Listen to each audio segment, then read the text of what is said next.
Story నేర్చుకుందామా? అది కూడా moral story. Story పేరేంటి mummy? Bed time story start చేద్దామా? స్టార్ట్ చేద్దాం. నిర్లక్ష్యం. ఇవాల్టి స్టోరీ నిర్లక్ష్యం మీన్స్ నెగ్లిజెన్స్. ఎస్. ఈ నిర్లక్ష్యం స్టోరీలో ఏంటో, ఏం నిర్లక్ష్యం చేశారో, ఏం వేస్ట్ చేశారు ఏంటి అనేది తెలుసుకుందాం. తెలుసుకునే ముందు మన ఛానల్ మీకు నచ్చినట్లయితే లైక్ చేయండి, సబ్స్క్రైబ్ చేయండి, పక్కనే ఉన్న బెల్ ఐకాన్ని క్లిక్ చేయండి. కొట్టండి. మీకు న్యూ వీడియోస్ నోటిఫికేషన్స్ మీకు వస్తాయి. ఓకే. నిర్లక్ష్యం. సమయం ఎంతో విలువైనది. ఏ సమయంలో చేయవలసిన పనిని అదే సమయంలో చేయాలి, లేకుంటే అదృష్టం చేజారవచ్చు.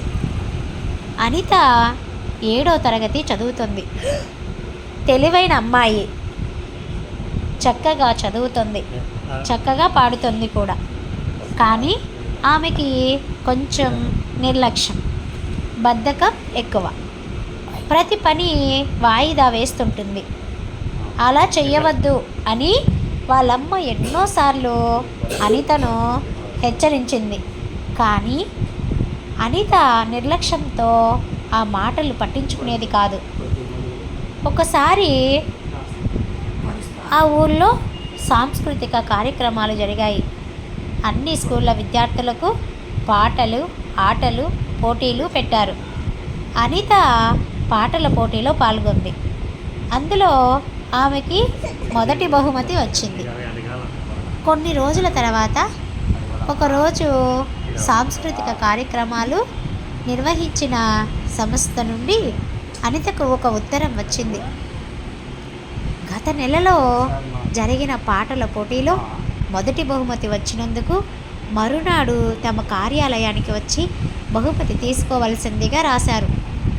ఆ ఉత్తరంలో అనిత ఆ ఉత్తరాన్ని పెద్దగా పట్టించుకోలేదు. తర్వాత ఎప్పుడైనా వెళ్ళి బహుమతి తెచ్చుకోవచ్చులే అనుకుని మర్నాడు వెళ్లకుండా 4 రోజుల తర్వాత వెళ్ళింది. ఆ సంస్థ వారు బహుమతితో పాటు పట్టణంలో జరుగుతున్న పెద్ద సర్కస్ చూడడానికి 2 టికెట్లు కూడా ఇచ్చారు. అయితే ఆ టికెట్ అంతకు ముందు రోజు జరిగిన ఆటవి. అనిత అవి చూసుకొని, అయ్యో, కనీసం నిన్న వచ్చినా బాగుండేది కదా అని బాధపడింది. ఈ సంఘటనతో అనితలో ఎంతో మార్పు వచ్చింది. నిర్లక్ష్యంగా ఉండకుండా ఎప్పటి పని అప్పుడే పూర్తి చేయడం ప్రారంభించింది. ఇందులోని మోరల్ ఏంటి? నీతి. ఆలస్యం అమృతం విషం. ఆలస్యం చేయడం వల్ల ఒక్కొక్కసారి మంచి జరగచ్చు, చెడు జరగచ్చు. ఇప్పుడు అనిత కూడా తన ఇచ్చిన బహుమతివి ఎక్స్పైర్ అయిపోయిన తర్వాత వెళ్ళింది. సో ఏదన్నా కానీ మనం టైం టు టైము కంప్లీట్ చేసుకోవాలి. అప్పుడే మనం ఏదైనా సాధించగలం. ఈరోజు ఓపిక లేదులే, ఈరోజు చేయలేంలే, రేపు చేద్దాంలే, అది ఏముందిలే, అది వచ్చేసిలే అనే నిర్లక్ష్యం అనేది మనలో ఉండకూడదు. అలాంటి నెగ్లిజెన్స్ అనేది మనం చెయ్యకూడదు. ఓకేనా పిల్లలు?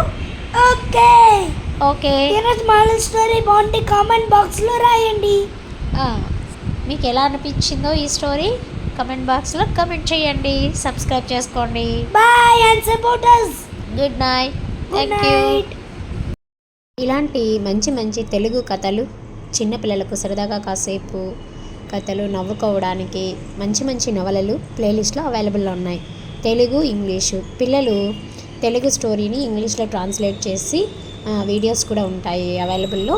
సో అవి చూసి మీరు ఈజీగా ఇంగ్లీష్ని కూడా నేర్చుకోవచ్చు. ప్లేలిస్ట్లో మరిన్ని వీడియోస్ అవైలబుల్లో ఉన్నాయి. చిట్టి తల్లి పిల్లలు షార్ట్స్లో రీమిక్స్ సాంగ్స్ కూడా చేసి ఉన్నారు. అవి చూసి ఎంజాయ్ చేసి ఎనర్జెటిక్ లిటిల్ స్టార్స్ ఛానల్ని సపోర్ట్ చేస్తారని ఆశిస్తున్నా. సబ్స్క్రైబ్ చేసుకొని పక్కనే ఉన్న బెల్ ఐకాన్ని క్లిక్ చేయండి.